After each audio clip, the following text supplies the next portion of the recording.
Welcome to the show, Gearheads. We just watched a fantastic Formula One race, the Bahrain Grand Prix. Oscar Piastri tops off his incredible weekend with a fantastic race to win. This is Jon Massengale in the studio in Austin, Texas with Jonathan Green, joined by Bob Varsha as well, and Chris Medland going to join us from Bahrain here shortly. I'll start with you, Jonathan Green. Yeah. Amazing race, though. I mean, it had everything, didn't it? It really did. And faultless by Piastri. I said I'd like to see Piastri win because it'll mix up the championship. It has. He's now within touching distance. I mean, I know they were only a point apart, but the top three now very close. George Russell kind of joins them just a few points. He's now, 5 points, 6 points off third place. So, yeah, I do think that this is really, opened it up a little bit. But to me, drive of the day, you can forget Hamilton. It was definitely Russell. Yeah, hanging on to those soft tires for 24 laps at the end of the race. And no steering wheel. And he still had the humor to say, well, as long as I don't lose the steering wheel. Yeah. Bob Varsha, coming to you next. What do you think? Sir. What do you think about this race? It was everything I was hoping for in our pre-race show. I thought it was a strategic battle. A lot of great action on the track, a lot of overtakes, a lot of great drives by great people. I understand why Jonathan chose George Russell, but I mentioned in the pre-race show that I was going to have my eye on Ollie Bierman, who gained 10 places from stone last to pick up a point for the Haas team. But up and down the grid, great drive for Norris. The Ferraris are obviously struggling, but they made the best of a bad situation with Leclerc and Hamilton finishing close together. But it was just terrific. And the last thing I wanted was a nice, tight championship going into Saudi next week. And that's what we've got. There you go, yeah. And I have to say, that point that Ocon got points, and so did Behrman, but that puts them now into fifth place in the Constructors' Championship, for the Haas 1 team. point ahead of Williams. Yeah, that's pretty amazing. Yeah, and by the way, Behrman had held on to that point with Antonelli on his bumper. Yeah, that's true. For a long time. I mean, it must have been at least 10 laps. I think they had a little DRS train going on there with Tsunoda ahead of Behrman and Antonelli behind him, but still, with the fact that he held off a fast rookie in a very fast car right behind him. Pretty amazing. Yeah. And only the one safety car, which I thought was a little too lengthy while they tried to clear debris from the track. Yeah, I checked it. It was 7 minutes, Bob. It was 7 minutes of safety car. Yeah, that was I don't know why they couldn't do that quicker, but yeah. That helped Russell for sure. Yeah. Yeah, because his tires. Yeah, definitely. He switched onto those softs immediately and went around 2-3 laps with that 7 minute safety car. And we have Chris Medland. I hear his microphone lighting up out in Bahrain. What do you say, Mr. Medland? I say hello. How about this race, buddy? It was good.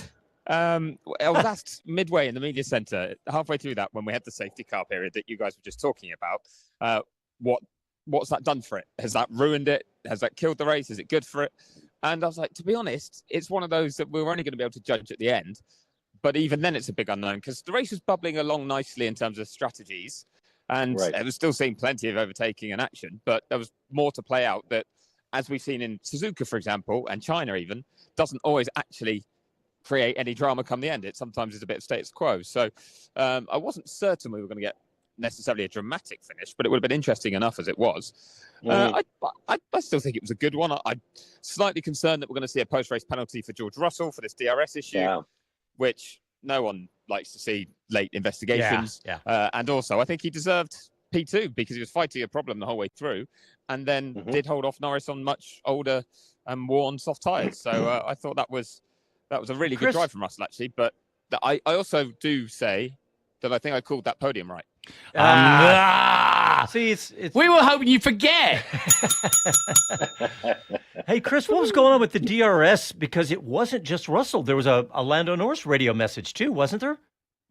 Yeah, but it was about Russell's car. So the thing was, Russell had this problem where we'd lost his transponder, we lost everything, and it meant any driver behind Russell wasn't getting accurate data to say that they were within a second or not of him. Right. So Norris was basically being told, well, we can't technically confirm whether you're within a second of George. unless we know that we definitely are. And that's why he got that message. Yeah, Chris, I have a bone to pick with you. I say this was a great race. You're saying it was just a good race. I have 2 pages of notes that argue my side of the argument.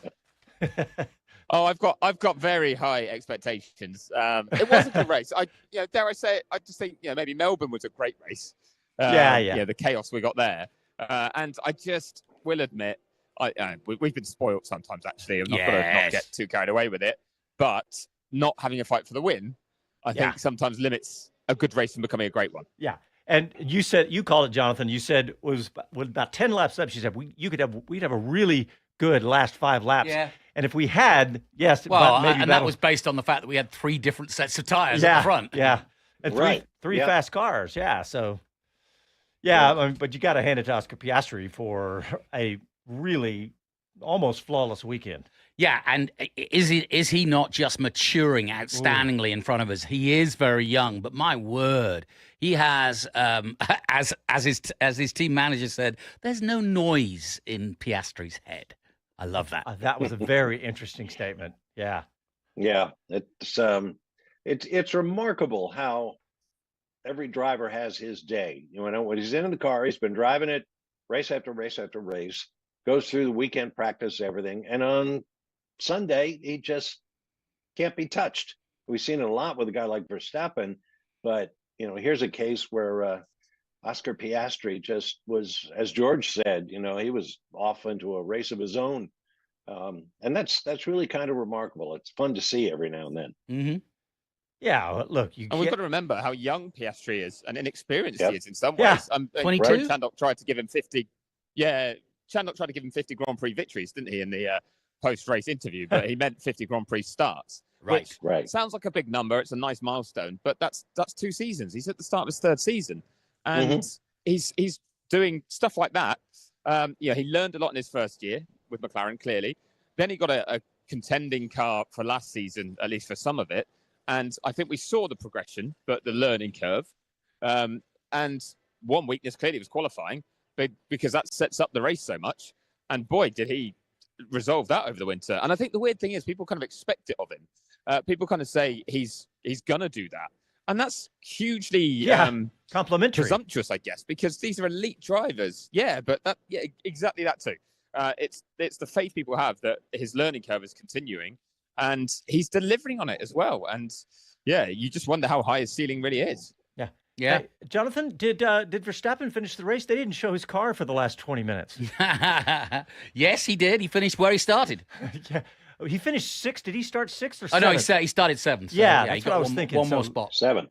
Yeah, and Tsunoda, his teammate, in 9th. Nicked that spot from Pierre Gasly on the last lap, didn't he?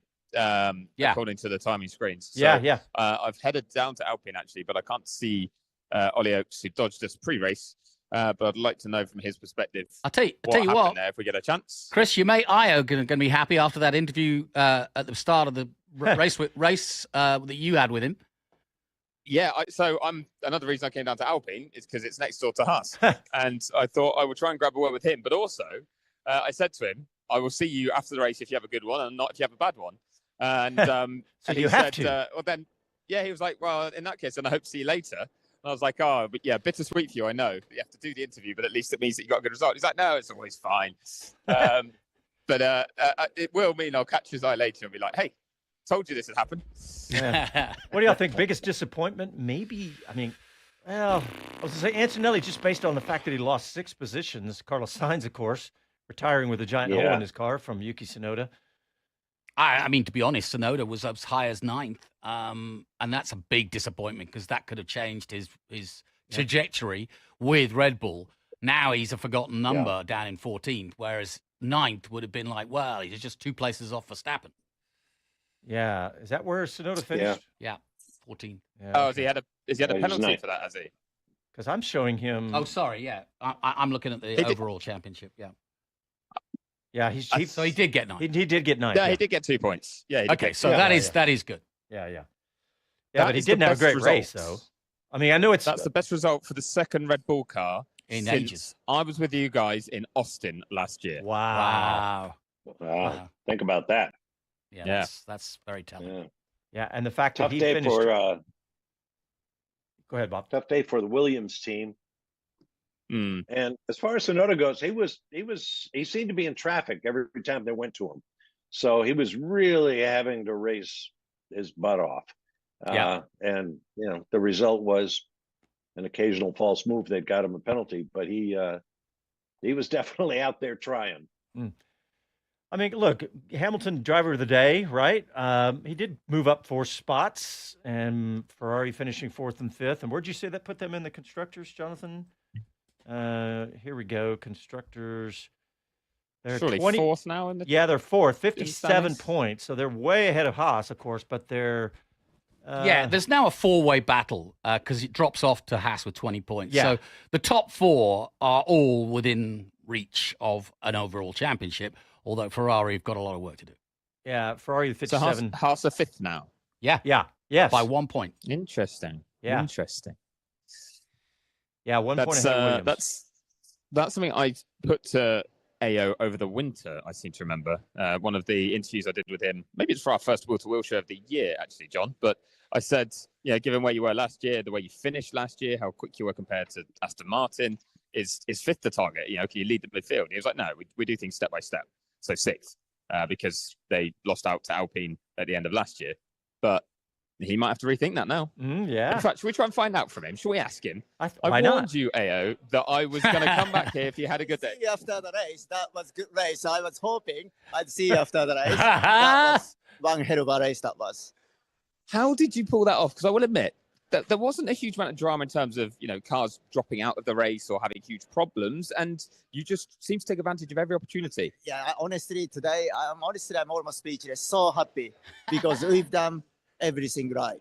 We are proactive. We had a confidence, not overconfident. Worked together as a team. So strategy was right, timing was right, communication was right, and then guys done pit stop when it matters. Well, every single stop mattered, but amazing, So brilliant. A word on the 2 drivers, because Esteban with a big undercut at the start of the race to get himself up into, I think, 6th place at that stage. But then he had to have his elbows out a little bit and look after those tyres. Given as well that we started the day talking about a crash he had yesterday, how impressed with the way he handled today? Honestly, we had a really good chat last night. And then, he's a different person today. I think this is Gene calling. It's okay. I'll call him back. It is Gene calling. And it literally just says Gene on his phone as well. Not Gene Haas, just Gene. Yeah, of course. We are like this. We are one big family. It's been amazing support from Gene. Once we managed to regain the trust of him at some point last year, he's always been fantastic. But the trust he has, the belief he has in us, and he is investing. So I can't ask for more. Gene, if you're listening to your radio right now, we are live. So that is the reason that Ayao didn't just pick up. It's my fault. Send. We are live, Ayao, yes. So send the bill to Speed City Broadcasting. The guys will take care of it. Anyway, Ayao, back to the race itself, though. Esteban, like you say, totally different person. But Ollie, too, looked very aggressive early on to get himself right into the mix from the back of the grid. Yeah, I mean, we had to be aggressive, if you like, but not silly aggressive, but in a correct manner. And then our mindset was totally all aligned. Drivers were up for it. And then last thing I said to Ollie on the grid was, let's do the Shanghai again, overtake as many people as possible, let's have fun. And he was like, just had a smile on his face. So the whole, what do you call it, the mood, atmosphere was great. We were up for it today, and we just delivered. Amazing. Well, I could see it in your face. You're smiling, you're laughing. The final question, though, I've got for you is, if I take you back to Sunday night in Melbourne and how that weekend went, can you believe that right now you are 5th in the Constructors' Championship? Oh, really? Okay. I haven't even counted up the points. No, of course I can't. It's Formula One, so a lot changes in a very short space of time. We all know that. That's why, in Melbourne, even from Friday, Saturday, Sunday, every day, from track side, we are talking to the guys in Italy, guys in the UK, working together, trying to find the solution, formulate a plan, strategy, to understand and agree on how we're going to tackle the next few races. And then Shanghai, Suzuka here, you see the result of that. We are far from perfect, of course, but what really gives me great pleasure is this team, how we group together and then believing together and then support each other. There was none of those blame culture or finger pointing or hiding away. We all accepted we got a big issue here. We got to tackle it head on. What's the best way to go about it? and we're just working together. And then two drivers, Esteban, Ori, they've been absolutely a center of it. That's what we needed. That's what I was looking for, and that's what we're doing. So honestly, I cannot complain. I'm so proud of this team, everyone. Well, I hope you get to enjoy it tonight. But then you've got Jeddah next weekend. Can you replicate it there? Can you be quick there and in the points again? Can we just enjoy this moment? No. Honestly, of course, yeah. We do our best in Jeddah, but I think we have to take it one race at a time, because, like I said, I'm not kidding to say that we completely solved the fundamental issue of the car. We still got it. Even here, we have it, but not obviously to the nowhere near the severe extent as Melbourne, partly because of track, partly because we actually improved the car. But we're not completely out of it. So honestly, I have to be grounded every single race. We have to go with the open mind and then trying to get the best car set, the best program, get the best out of drivers. So yeah. Well, like you say, you can focus on that and be grounded tomorrow. Enjoy today. Thank you very much. Thank you. Nice talking to you. Thanks, sir. God, this is such a fun story right now with Right. with him taking over from Gunther and tremendous uncertainty. You remember at the beginning of last year, he was saying, we're nowhere. We are going to be nowhere. Great year last year, this year. This is really fun. And he's such a likable guy, isn't he? Yeah, effervescent, isn't he? Yeah. That's Formula One. Live in the moment. It's really cool. We got to meet him. Dave O'Neill introduced him. You know, Dave used to be his boss, and he introduced him to us in Austin in 23. 23 when they were here in Austin. That's how we found out about his rock climbing. Yeah, that's right. He's really a nice guy. And by the way, Chris, we watched their pit stop practice. Yeah, that's right, Bob. Yeah, we got to see, and we learned about how the gun. Speaking of that, we'll talk about Red Bull's pit stop problems too. Horrible. But Chris, really well done, by the way. I like the way you were leading us, because you probably saw Ayao coming towards the microphone. You were going, "Oh, is Haas in fifth place?" And let's ask Ayao. That's good. Yeah. Good stuff. Nicely done. Yeah, he was there on the terrace, and I was like, right, now's my time to sprint up. Thanks for sending the bill to us. We've taken it out of your winnings. Damn it. Gene Haas is having his problems right now because of the tariffs that are causing his CNC machine sales are way down. So he's not real happy about the business prospects. What were you going to say, Chris? No, that's a good point, actually, on that topic. Haas Automation did release a statement to make that clear and basically complain about the tariff situation, but say pausing a load of new hires. They were really slowing down production, and that it was impacting their core business. But they also were keen to stress it did not have any impact on the Formula One business at all, that budget was secure and safe, and they didn't need to have any hiring freezes or anything like that, that they are completely immune to it for now. Now, they didn't say for now. I'm saying for now, because obviously, if you did get longer-term impacts, surely at some stage it would start to come into play. But from what I hear, it might have slightly started to maybe have a bit more of encouraging signs more recently that solutions could be found that will be less damaging. So hopefully that's a story that we don't have to talk about too much moving forward. All right. Well, speaking of that, we need to take a quick break, and we'll have lots more stories after the break.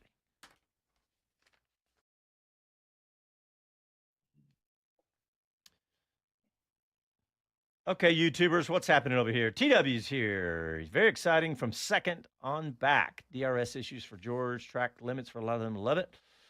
Double points for Haas, he says. And he says, hit the like button. Only 2 likes? Come on, boys. Hit the like, boys and girls. Let's see.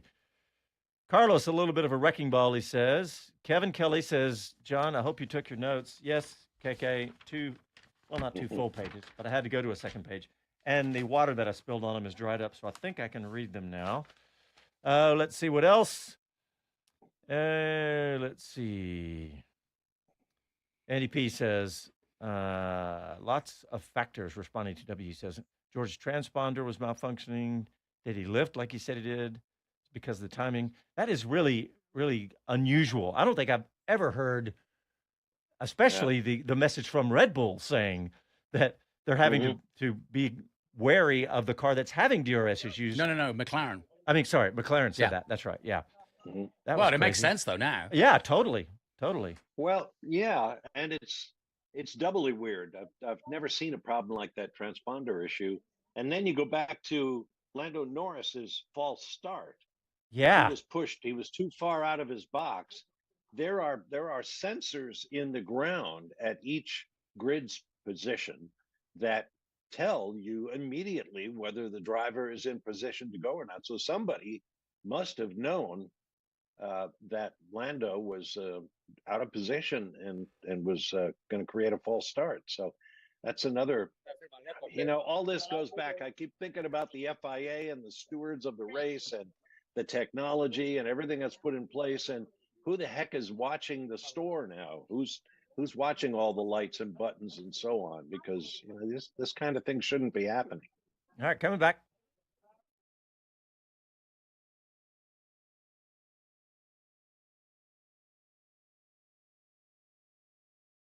Hi, this is Karun Chandok, and you're listening to Speed City. Welcome back to the fastest hour in radio, Speed City. All right, welcome back. During the break with the folks on YouTube, we were talking about Lando Norris's his false start. And it just kind of, he had a really kind of a rough race in general, not a smooth, clean race, didn't he? Yeah, I mean, to be honest, a podium out of where he was, down in the dumps after yesterday was really pretty impressive. And yeah, he got rid of the 5 seconds well, but they said all the commentators predicted that it was doable because of the pace of the McLaren. So and he said it. Yeah. He said my car is fast. You heard him. Yep. Yeah. Yeah. Okay. The train just left the station. I forgot what my point was going to be. The pit stops were critical. We saw Red Bull very uncharacteristically had several of them. Of course, they had the red light problem. Yeah. Neither of the drivers knew when to pull out when the pit stop was done, which goes back to that pit stop practice we saw with Ayao Komatsu and the Haas team. The air guns that take the nuts off and put the nuts on to hold the wheels in place tell that device when they're done, so that the green light can come on, but it never did. So, a lot of work needs to be done between now and Saudi. Chris, did you hear any more about what those pit stop issues were? I mean, is it what we were thinking, what Bob was just saying? I believe so. I haven't yet. I actually have just wandered down to Red Bull and got told that Christian Horner is already in a meeting or on a phone call meeting that he's taken inside, so that he's not around right now to chat to. But I'll try and get it from him. He's normally willing to talk, isn't he? So see if he'll give us an explanation for that one. But you could see them trying to test it on both fronts, and it didn't quite work. But I was thinking how unnerving that must be for the drivers, because they're probably getting in their ears, go, go, go, go, go from their engineer.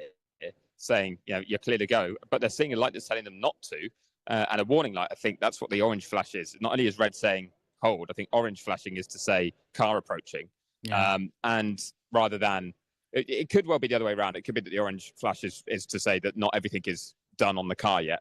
But I imagine it's. I think it's one of the two. It's they'll know which way around it is, but it's either you've got a car coming or you don't have all four wheels on and ready to go yet. So to ignore what you're being told by the light and listen to your engineer in that split second must be really, really tricky. And I did feel for them a bit, because we saw how tight it was and how difficult it was in traffic and how costly that could have been. I mean, Verstappen did get Gasly at the end, but if he hadn't, then you could think, well, maybe he would have been ahead of him with a clean pit stop.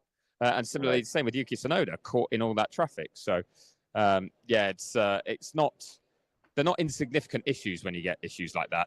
And I think the Red Bull will be really digging deep to try and work out how that happened, because it could well have cost them some points today. Hey, Chris. Yeah, Max's 2 pit stops were 6 and 7 seconds long. That's right, yeah. Crazy. Which actually is pretty impressive that he managed to still hold on. Yeah, it's true. Do as well as he did, yeah. Mm-hmm. Hey, Chris, Todd on online asks, has anything come of the question if Max exceeded track limits on the last lap to pass Gasly? You'll have to ask for that one again. Sorry, I was trying to see if he said, it looks like he isn't. Go ahead. He said, has anything come of the question if Max Verstappen exceeded track limits on the last lap when he was passing Gasly? No, I did see that he exceeded track limits a few times during the race. I haven't seen the move itself, so I don't know if there was one that corresponded to that, but I don't have any documents at the moment in my emails, which is normally my first sign, which would be that there's anything being looked into. Jack Doohan did get a penalty. He got a 5-second time penalty because he exceeded track limits on the final lap. So that didn't cost him any points, but it did cost him a couple of positions, I believe. So it was a lot of drivers were right on the limit, weren't they? Yuki was one. Lando was one by the end. He couldn't afford to go off track again. So there are a few. Actually, there is a topic I want to bring up right now while I'm filling, just seeing if I can get Pierre. I'm not sure this will happen, but I'll stay in the air in the vicinity. Was the penalty Carlos Sainz got for pushing Kimi Antonelli off track at turn 10? So he went diving down the inside into that tough left-hander before the back straight. He locked up, which meant Antonelli couldn't turn in, and Antonelli went wide on the corner exit. But Sainz made the corner still. It was, tyres locked up, you're smoking everything everywhere, but he did make the corner. I've somehow been surrounded. I don't know how this happened. I'm going to move. He did make the corner. And I kind of feel like, is that not a robust overtaking move? But the sort of thing we want to encourage. And instead, Sainz got a 10-second time penalty. I was just kind of like, that's a bit OTT, I felt. 5 seconds at most, but I want to encourage this stuff. Someone described it as like a Max Verstappen-esque move and they shouldn't be doing them. And I was like, no, they should. It just should be fair for everyone can do it. Yeah, I agree. I'm with you. I agree. And the stewards had a pretty feverish day for the stewards generally. So maybe they were just kind of shooting from the hip on some of these things when they saw them. I wonder if there was any point where they thought they were losing control of the race and needed to, get the whip and the chair out and get all the lions in the same cage. The other point I wanted to make earlier was some of the fantastic starts we saw today. One of those, of course, was Lando Norris's, and one was Ollie Behrman, who picked up 5 positions on the first lap of the race. He looked like a rocket coming through the crowd, didn't he? Yeah, and he was right. He had the worst possible scenario because you get to the first corner and you're right in a sandwich of 8, 9, 10 cars. Right. Yeah, and everybody else trying to manage their own race. And Ollie just said, here, I'll come through. You guys worry about what's on the left and right of me. And he just blasted right through. That was great. Yeah. And I'm sure that enabled him, for the rest of the race and to end up in the points like that. That's perfect. Isaac Hadjar. There was also an excellent on board, I think, with Albon when he was fighting. I don't know if you've just mentioned Hadjar. It's either Hadjar or Lawson, but I think it might have been Lawson. And they were heading towards turn 4, and there were 3 or 4 of them, squabbling over a position. And the onboard, I think, had the gyro camera on it, but you could suddenly see like how quickly stuff happens, the violence, the sparks.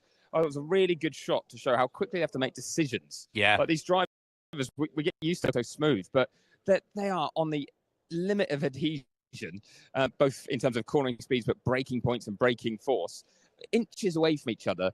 And they're dicing, switching positions, trying to second guess who's going to go where.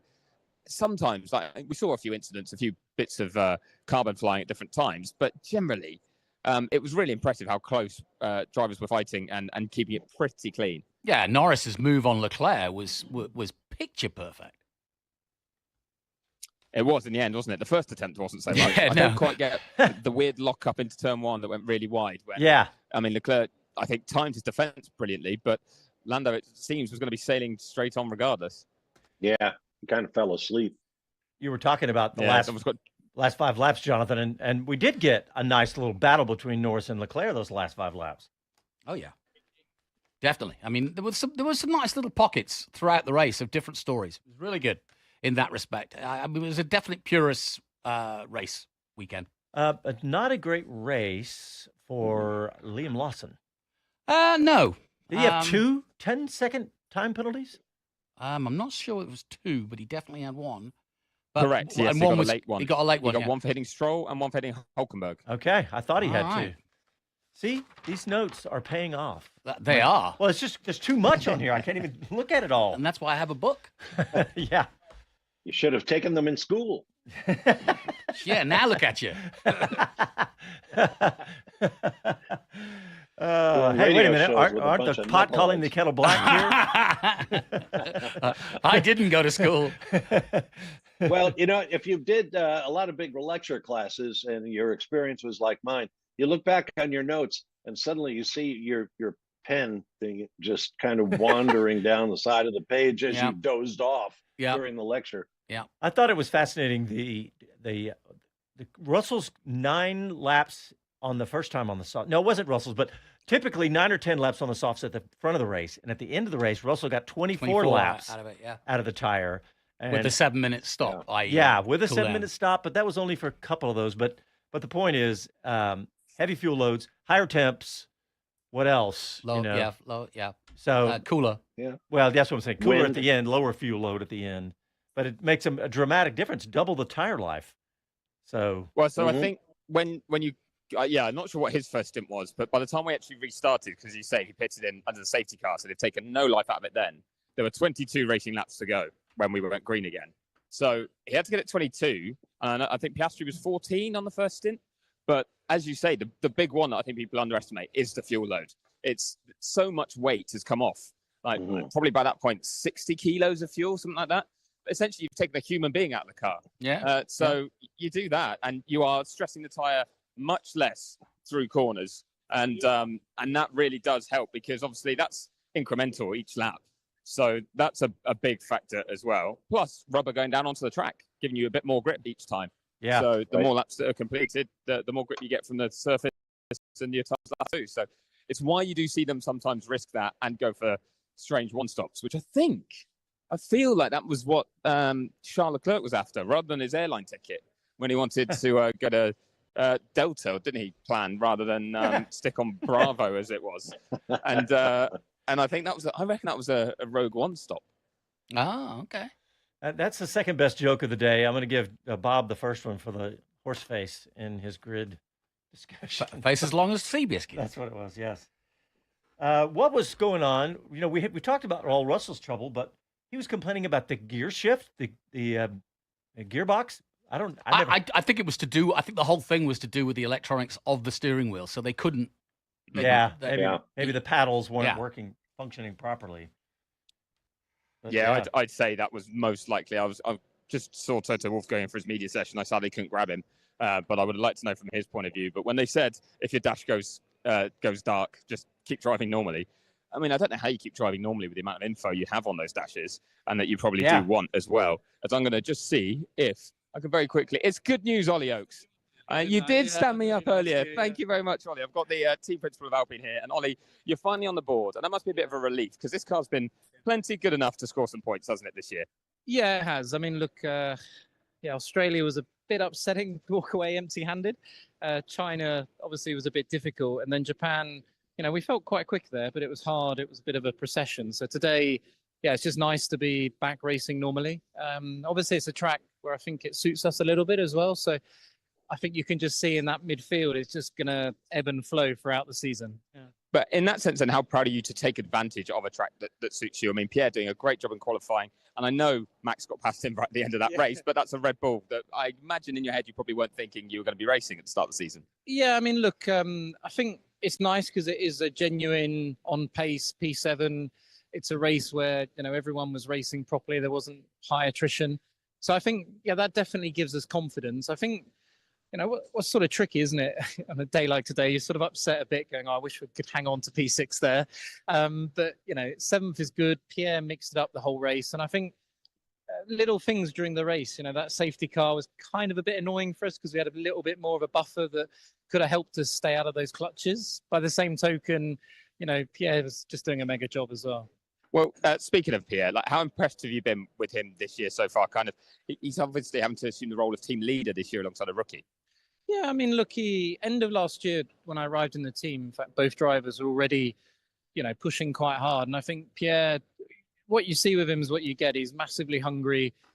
He's on our case. He's open to feedback, and he's just a really good kid to have in the team. And I think he made me laugh then after the flag. He, slightly annoyed he couldn't keep the position, but equally 5 minutes later, he's given, the real feedback of that's a really good result for the team. So, lucky to have him. Yeah, that racing driver mentality. But Jack side the garage, he showed some real good flashes of pace this weekend. I know a time penalty at the end has dropped him a bit further down the order as well. But are you seeing signs of progress from him? Yeah, I mean, look, he had a really good Australia. I think obviously he got caught out a bit there. And then, I think what you see a little bit is if the car's good, it's a bit easier for the rookies as well. And I think you could see that this weekend. We're in a good place. He was performing well, particularly throughout qualifying Q1, Q2.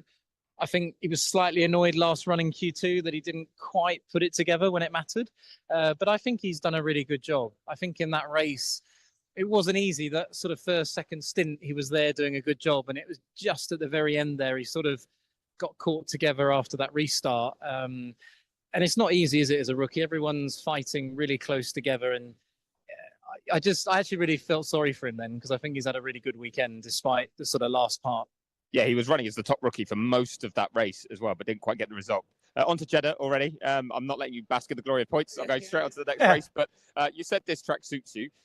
Is Jeddah going to be a tougher one, or are you starting to see ways that you can make sure that you're really in the mix at every track? Because you did start pretty strongly. Yeah, I mean, I think you've got to be honest and say, look, there's quite a few straights. It's quite high speed. I think we think it'll be a little bit more difficult. I think the fact you had some testing here, you know what you're heading into. But we're going to go there and give it a good go. I think one thing I've noticed in F1 is you kind of need to have no plans beforehand and just keep focused on yourself. So we're looking forward to it. Well, the one plan you should have had this weekend, though, was a birthday party for the boss. Did that happen? Yeah, we did. We had 2 cakes for the boss. We did laugh that he's 75 and it's the 75th anniversary of F1. So he's obviously timed that well with Stefano as well. Yeah, that's good. Well earned cake, well earned points. Well done. Thank you. Cheers, Chris. Thanks. 2 cakes if you're the boss, 1 cake for everybody else. Yeah, absolutely. I take 1 and cake. He didn't time it at all. Mom and Dad did the timing. Hey, Chris, I like Ollie Oaks. He's a good guy. He's a very good talker as well. But I think it's always just a strange dynamic at that team when you've got Flavio in there now, and we weren't too sure how the future of that team was going to look. And then it's kind of like, is it being primed for a sale? So it was a bit unsteady towards last year. And I'll admit, I kind of kept my distance slightly to try and get the lay of the land. But I think what we do see with Oaks is that he's not afraid as well to tell his drivers how it is and tell anyone how it is. He's pretty punchy for a young team principal who only stepped into F1 last year. So I think that's actually what Alpine needed, based on how unstable it had been for a while, was someone to kind of grab it by the scruff of the neck a little bit, just to say, hey, you do some good stuff. You do build a good car when everything comes together. So, let's harness that. And I think we're seeing it. That car looks very good here. And that's with a Renault power unit that we know is not potentially the most competitive. Quite up to it. Yeah. Next year they get a Mercedes in the back of it. Who knows what they can achieve? Yeah. They had good pit stops today, and Ollie is like 31 years old or so? Yeah, he's younger than me, I believe. Wow, I didn't know that. It's depressing. And he's also the team principal of High Tech, of course. Yeah. That's amazing. Yeah, so High Tech, which is now High Tech, partnered with Toyota Gazoo Racing as well in junior formulas. So there's weird crossovers there where you've got you've got like the Haas link for Toyota and F1, but they're linked with High Tech and F2, which Oaks is, I think, part owner of, and they're running Williams drivers. Yeah, they've got Luke Browning in their team in Williams colours. So it's so strange how it all crosses over. And they've got a young American in Nikita Johnson in GP3.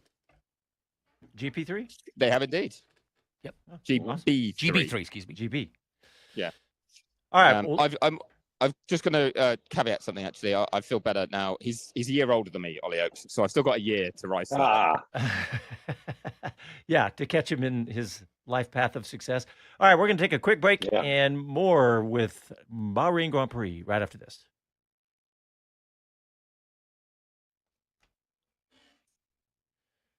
All right, we're still live on the YouTubes. Let's see. Hit the like button, TW says. Hamilton has to be asking himself, what if now?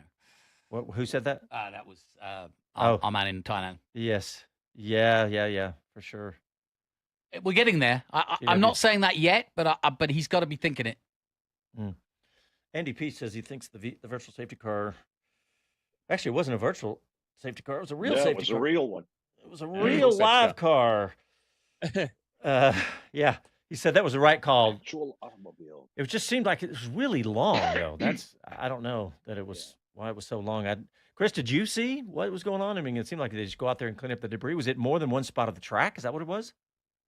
No, well, it was over a slight area. It was a bit of turn, exit of turn 1, and then some at the exit of turn 3. But it's because when you throw a safety car, and it's because you're going to send marshals onto track to clean up that debris, you need to have the field condensed. You need everyone in a row. So you have to have the safety car leading it all. So you have a small pack of cars that are traveling slowly. And then once they've gone past that area, you've got quite a chunk of time then to go and do the work. So in many ways, it might only take one lap to go and clear it up. But it's the time it takes to bunch the field up behind the safety car and then go past the area that you need to work on. and everyone makes pit stops because of strategy. So that splits the field up even more. So it takes a few laps to get everyone organized to then do that job. So it's actually less how long they took to clean the track and more how long it took until they were allowed to go out there and clean it. Yeah, by the way, Andy had that a lot all of the right. front runners pitted. I just read it wrong. Go ahead, Bob. Sorry. A lot of pit stops early in that safety car, so that puts guys further down the track. So yeah, I get it. It's just kind of a shame. Yep. Anybody else here? TW says NASCAR likes the phantom debris. Caution. Yes, they do. Here we go.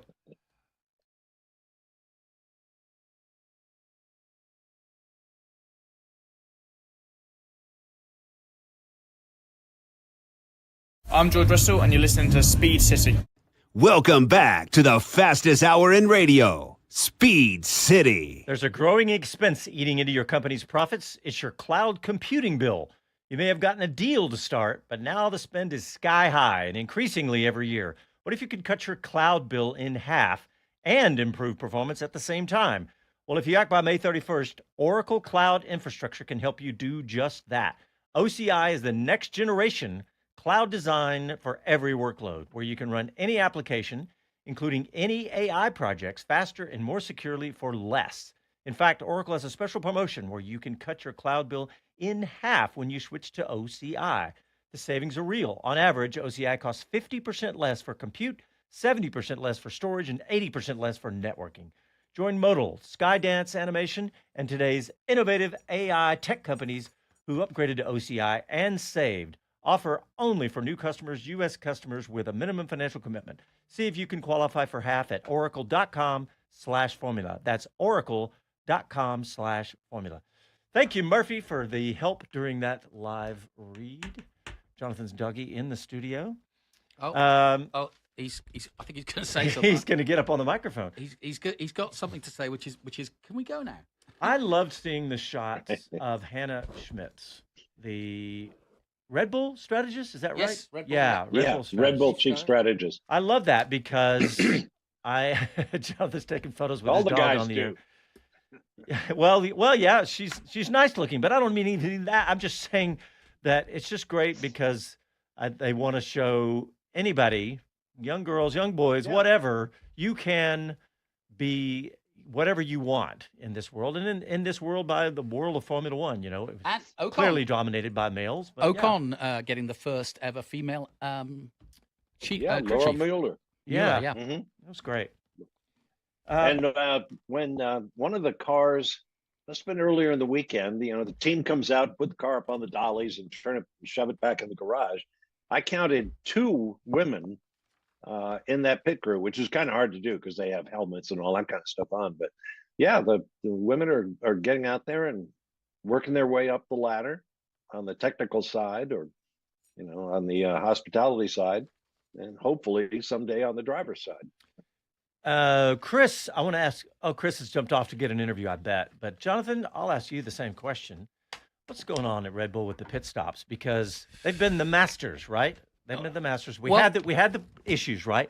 But they haven't been great all year at pit stops. To be honest, like they have been. During the commentary, they mentioned the one guy who kind of corralled that has gone, and he's probably making sure that those technical issues don't happen. Also, not just he evidently prided himself in being, you know, the making his team the best at it, and there's no question. I can't remember the guy's name, but Jonathan Wheatley. That's it. Yeah, who is now the team principal at Kick Sauber. Yeah, there you go. Well, he was on the mics a lot this weekend. Yeah, the commentators were saying that it was he that kept them, you know, regimental, as it were, and he no longer. That could be a factor. I mean, there's always, you know, a reason, but that's a good one because it does take a strong hand. We saw it when we did that Haas thing. Do you know that each team has a physio out there as well? Yeah, I believe it. And I think 23 guys changing the wheels. I think, well, today, Mercedes, I wrote down the fastest pit stop I saw was Mercedes at 2.1 for Hamilton's stop on lap 33. And I would have thought Verstappen 6.8. A Mercedes. I'm sorry. Did I say Mercedes? Whoops. Old habits are hard to break. Ferrari, the fact that Ferrari they had good strategy today. They had good pit stops today.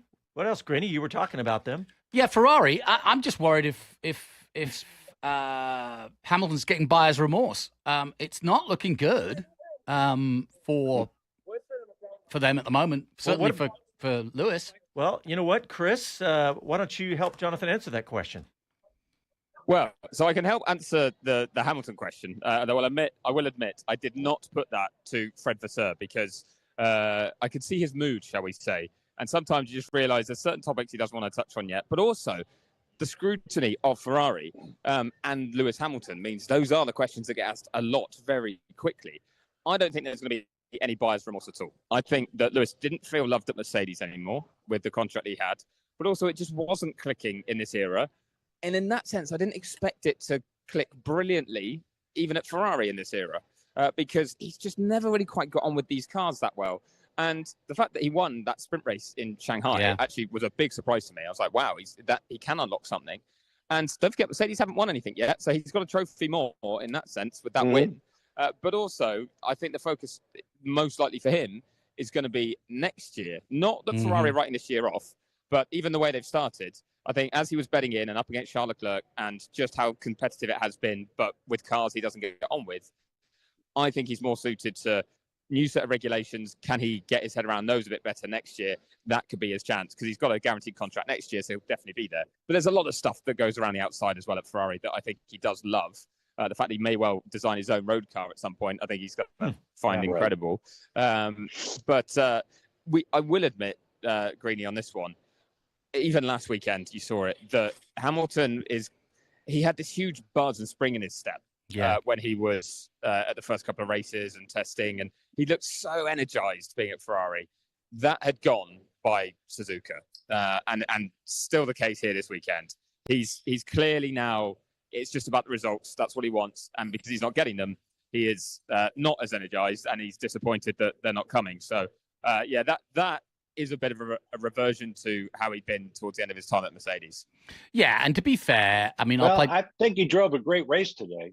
Yes, he did. Yep. Yeah. I mean, to be fair, he was going to do his talking on the track, and he did. Yes, he did. And devil's advocate, I'll come back of what I said as he got buyer's remorse. I said at the beginning of the show that, he hasn't had a chance to bear on this team yet. I mean, in Australia, he was barely getting on with his engineer, getting an understanding. It's come fast and furious for the last 3 Grand Prix. He's had a sprint win. There is competitiveness there, but it's going to take, like you say, Chris, I agree with you. If we get a level playing field in 26 and Ferrari are one of the contenders and those two men get to work on developing together, which I think they will work together well, then we'll make a judgment on whether Hamilton's either A, motivated, B, capable, and C, still as fast as he ever was. Yeah, I think that's a great insight. I mean, Lewis arrived at Ferrari. There's the race car. Get in and drive it. He had no input. He asked him to change the steering wheel because he wasn't familiar with the layout. We know about his radio conversations with his engineer, Adami. He'll have a lot more input into next year's car and can sort of help tailor it to his needs. And I agree with you. I think it's way too early to judge whether or not Lewis made a mistake. And remember Mercedes, he came from a McLaren that won a world championship, went to Mercedes, and we all thought, what? And it all worked out rather well. And you may see, because of his status within the team and his relationship with Vasseur, that he has a quiet word and says, you know what, I wouldn't mind Pete Boddington coming back, or I wouldn't mind this guy. I think would be useful, and it could be from any team. I mean, that's as powerful as Hamilton could be within Ferrari. Is to, Schumacher did not do it on his own. He had Rory Byrne, Ross Brawn, and that. That was why, John Todt. And so I've got a feeling that there's no reason, given that they've done it in the past, why they wouldn't do it again and build a team around both drivers this time. Well, let's hear Very true. I was going to say, I was going to tee that up myself, John, but because I was going to say, for some reason, I just had, it's very Italian, a waft of beautiful smelling pizza in the paddock. Oh! And we were talking Ferrari, and I was like, where is that coming from? And I can't work it out. I'm stood outside McLaren where it's packed. They're all celebrating after their win, and obviously with their Bahraini owners. So there's loads of people at McLaren. But I did actually get to Fred about. I think the thing I asked here, or I found most telling here, is I don't know if you guys would agree with me, but with the way the season started and the way that we can look ahead to 2026, you feel like this season could drift for certain teams. They could kind of let it get away from them a bit and turn all their attentions to next year if they're not right there in the mix. But Fred doesn't think he's going to let that happen at Ferrari. Ciao, Fred. I'm going to get Fred Vasseur here. And Fred, 4th and 5th for you today as it stands. We'll see what happens with Mercedes and the DRS issue. Are you satisfied with that result for Ferrari? Satisfied. It's a bit too much because I think that we had probably room to do better today. But overall, the pace was there, that we were consistent on the pace, that the strategy was good. The safety car came probably at the worst timing for us, that when we were good on track, that we paid the price to extend the first stint, but we were never paid back for this with the safety car, and it's a bit of a shame because we could have probably be a step better, but it is like it is. We have to stay focused on ourselves and to try to do a better job next week. Do you feel like you're making progress with this car, though? It does look like it's just getting that bit closer to the front runners. Yeah, what is very difficult to... I think we are average, that we are 2 or 3 tenths of the McLaren.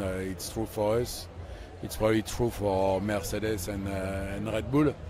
Then depend of the situation, condition, compound, that one of the 3 teams is faster than the others. But overall, McLaren is still a step ahead. Is that something you can close in the coming weeks? I know you brought a new floor here. I hope so. That last year we were 6 tenths of Verstappen, and we closed the gap. It means that we have to keep this motivation, this approach to try to catch 100 of seconds by 100 of seconds, and let's see at the end. But thank you very much, Fred. Good luck in Jeddah next week. See you there. I will be there. Me too. I'll be there. I don't know. Chris can jump in on this, but I just feel that there is a not a reluctance, but an understanding that, yeah, all right, you bring a new floor, but they're not going to bring 3 new floors in the next 5 Grand Prix, which we saw a bit of last year, where everybody's throwing the kitchen sink at it. But you've got to start turning your head to 26. So I think this form guide with the top 4 where they are, with Ferrari in 4th, I think that's the battle. That's what we're going to see. And I don't think you're going to see any outstanding innovations that are going to bring a team, Yeah. If anybody could afford it, Ferrari might be one. But, yeah. By the way, are y'all like me? I get literally mesmerized listening to Freddie's great. Just the way he talks about the words and the way he says them. That was bad. That was almost Italian there. But Chris, I wish you hadn't mentioned the pizza smell. It's almost an hour into the lunch hour here, and we're still on the air. And it's going to be an hour later before I get to eat. So thanks a lot. Hey, we need to take a break. Well, I haven't had dinner yet either. It's all right. We take a break. We'll be back after these messages. We're going to talk a little bit about the possible DRS penalty and the precedent for that I just found. Back after these messages.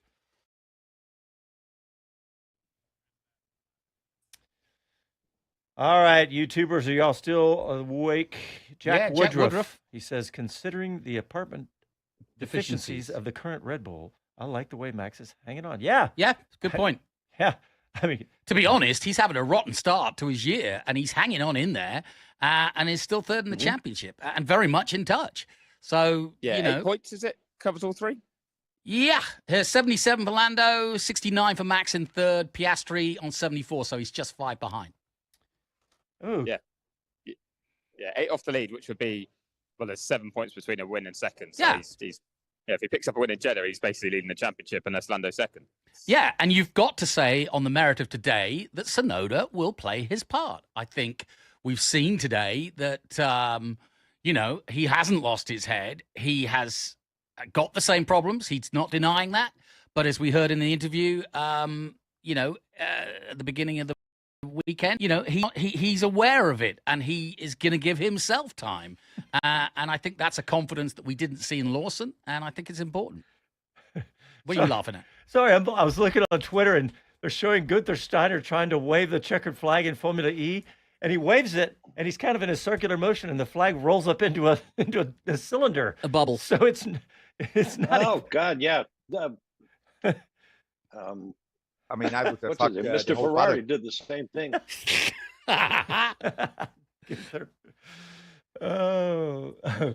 It's amazing how people don't quite get how you need to wave a flag at a racetrack. You wave it, but you don't wave it in a circle where it all goes up into just like a well, stick. right, exactly.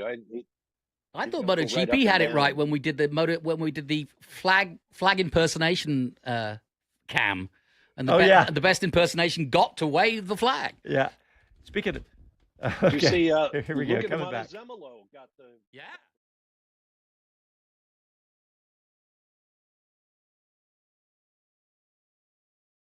Hi, this is Gene Haas, and this is Speed City.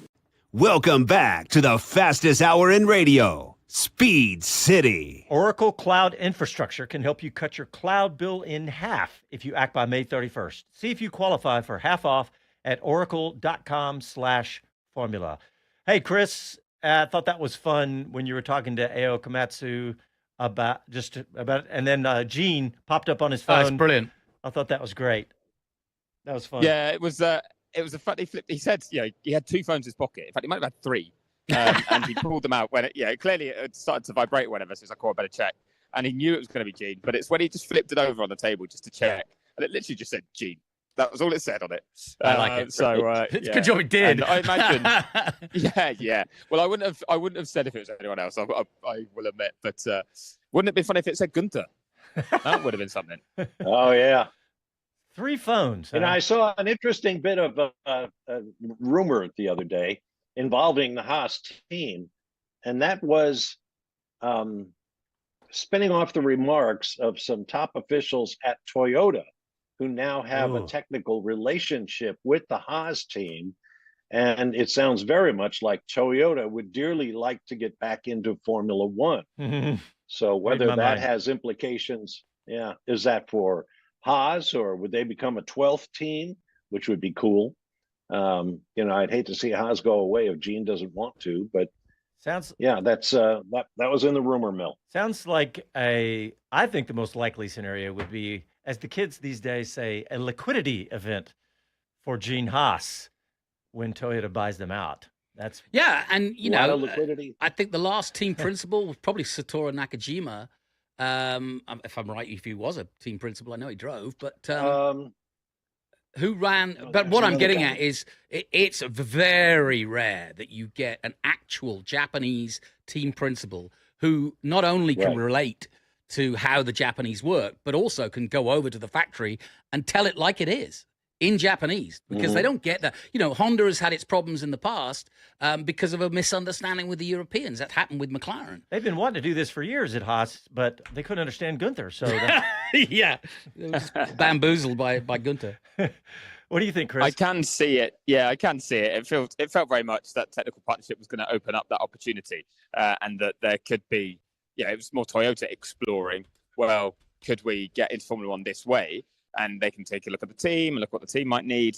But also, I never got the impression Gene was ever keen to sell or looking to sell. This almost might have been his way of going, okay, then if that ever changes in the future, I then know exactly who I'm going to go and knock on their door. And it's easy, it's simple. It's, he's not a guy that I think would want the stress of being like, right, let's have a bidding war, see who wants my team and go through all that stuff. Not that everyone wouldn't want, the best deal they could get, but just the hassle of, or the due diligence of different potential buyers. So I think it could be a very good fit. I think it would probably be the most likely outcome over the coming years if there were to be a change of ownership. But I'm not 100% certain that's going to happen. I'd say I'd probably feel like it's more likely than not over a decent amount of time, but I just don't know what that time frame would be. Because partly as well, you look at Gene and this team, and it's great they set it up and that it's doing so well, as we've just spoken about. But it was a team that set up because he loves motorsport, but also to advertise the fact that he has a company that makes CNC machine tools. And once it's done that and created that awareness globally, then at some stage, you wonder if they go, okay, like we've now got that brand up there and we don't need it to... we can cash in, essentially. Well, and that's not a negative thing, is it? If that happens, that's just smart business. No, and look at the timing. Gene has stuck with it. If you remember, there was a new Concord agreement. We didn't know whether he'd sign up for it, few years ago. They convinced him to stay with it. He was losing a lot of money, hemorrhaging money. But now, like you say, cashing in, and we're talking $1 billion plus for most of the franchises in Formula One. They're 5th in the constructors right now, right this moment. If somebody picked up the phone to Gene now and said, I'll give you 1.5 or 1.2 billion, I mean, that's not a stupid deal on either side. No, absolutely not. It would make a lot of sense. And I just don't think Toyota was set that they definitely were going to want to come back in. I think this was also a way for them to go, okay, let's test this water and see. But we talked earlier, didn't we, pre-race about the V8, V10 chat. Obviously, the direction that the sport might go technologically could either entice Toyota to be more involved or put them off. Yeah, and again, that's nothing to do with Gene and the way he runs his team or what he wants to do with his team. That's the direction F1 takes. So we'll have to wait and see if that actually is something that would have an impact. But it could well, I think. And that's why it's just smart to have like a technical partnership at this stage that you can explore if it works in future. Hey, guys, I wanted to talk about the Russell potential DRS penalty looming. Chris, you haven't seen anything, right? No, nothing's come through yet. I was actually just checking my emails as I was waffling about Toyota and Haas, and there was nothing new in there at all. Toto Wolff's just come out of Mercedes Hospitality, where he'd been having a bit of a meeting, so I don't know if they were getting an update on that, but nothing official come through yet. Okay, you've talked pisa and waffles now. I know. My mind is going that way. So race fans, racefans.net, the website, Collinton and those guys, he tweeted out a while ago, well, will Russell get a penalty? He said, there are a few precedents, but in 2013, Ferrari were fined about 13,000 USD when he used his DRS 3 times when it should have been deactivated during the Hungarian Grand Prix. So, in other words, he didn't no time penalty for him, no place, no grid penalty or anything, but the team got fined. But that was over 10 years ago, so we shall see. Hey, teams will find any precedent they can. So that won't be long enough of a time for Mercedes to miss. I can tell you that. They'll make sure they take that one with them into the steward's room. Yeah. Hey, I was just checking racer.com. I love what they have. They have the TV schedule, the race schedule. Yeah, it's good. It's good. And so we've got IndyCar. The warm-up is just over. NASCAR starting in about 30 minutes. You've had Formula E. The pre-race. NASCAR at 3. I had Formula E and Formula MotoGP. That's what I was looking for. MotoGP. That was over at night. Oh, but it's a night race. It's a replay. Well, wait. It's at midnight. No, it was. I mean, it's a night race like it was in Bahrain. They're in Qatar. Yeah, so. right. And so it's done. Yep. But IMSA was yesterday. Marquez brothers both sprint race, won the sprint race. Yep. I know. I appreciate the plug for Racer, but sadly that won't tell you when the Masters is happening because our friend of the show, Rory McIlroy's got a chance of winning that thing, hasn't he? Alpine owner, friend of the show. That's He's got a great chance of winning. I've never seen golf like it yesterday. Rory was roaring yesterday. Golf, brilliant. And I'm sure Rory. Oh, he hasn't started yet. Yeah. No, it'll be soon, but I'm pretty sure SiriusXM Radio will have that too, won't they? Oh yes. And of course, I would think so. Deschambault is an ex-SMU boy, so I've also got some skin in the game there too. There's something really fun going on right now at COTA right now. Go on then. Super lap battle. Super lap battle. Super lap. This is where people with the passion that I have that removes all logic to how much money you spend on cars or how fast you want to go out to COTA and see how fast they can lap a car. And they kind of have, I don't know enough about it. We've had them on the show before, but they have a kind of unlimited rules. Like they're talking street cars that go sub 2 seconds at COTA. Wow. I mean, think about that. That's amazing. We're talking, what is sub 2 seconds? That's faster than MotoGP. That is probably LMP2-ish. Yeah. And street cars, just guys building stuff in their garage. Now, did they put race tires on? Oh, I think, like I said, unlimited. So they can put as many turbochargers, as many bottles of nitrous, and whatever kind of tires they want, and go as fast as they can. And that's happening right now. When are we doing our soapbox derby down Big Red? I don't know. But, all right, we got 2 minutes. Any final thoughts from anybody? Hadjar didn't show today, but Kimi did, and so did Behrman. Really impressed again with the new crop of young drivers coming through. And well done to Haas. I can't say it enough. I mean, they're going beyond my expectations, way beyond. Mm-hmm. And we got the plot thickens, and off we go to Saudi Arabia. Yep. And let me plant a seed. Have we got a problem at Aston Martin? Well, do you want to give the 10 or well, you got 30 seconds. Didn't they lose Fallows this week?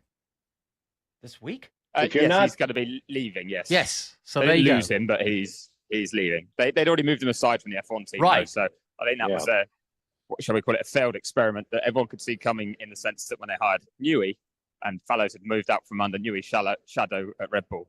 But there needs to too many cooks. Yeah, with the investment that's been made and the points they're getting, which is not very many, something needs to give, doesn't it? It does. But I spoke to Andy Cowell about this briefly, and the team actually at the start of this. I know we're nearly out of time, but there is a big push for 26 there because it's their huge opportunity. But it's also when the team totally changes. Comes a works team with Honda. They've got some huge sponsors, massive money going in from Saudi Arabia as well. They're all gearing up for 26. They're just learning this year to see if they can get their car development right, or just their tools right, to be able to then go and nail it next year. Fair enough. Yep. You've answered my question. Oh, very good. All right. Well, thanks to everyone. Thanks, Jonathan Green, Bob Varsha, Chris Medland, and thanks to everyone who tuned in on the radio, on YouTube. Thank you very much. Next week we get started. Next week we got Wheel to Wheel at 7 p.m. Eastern on Wednesday. And we get started with our pre-race show at, looks like, noon Eastern, 11 a.m. Central Time. Thanks, everyone. We'll talk to you next week. Happy trails.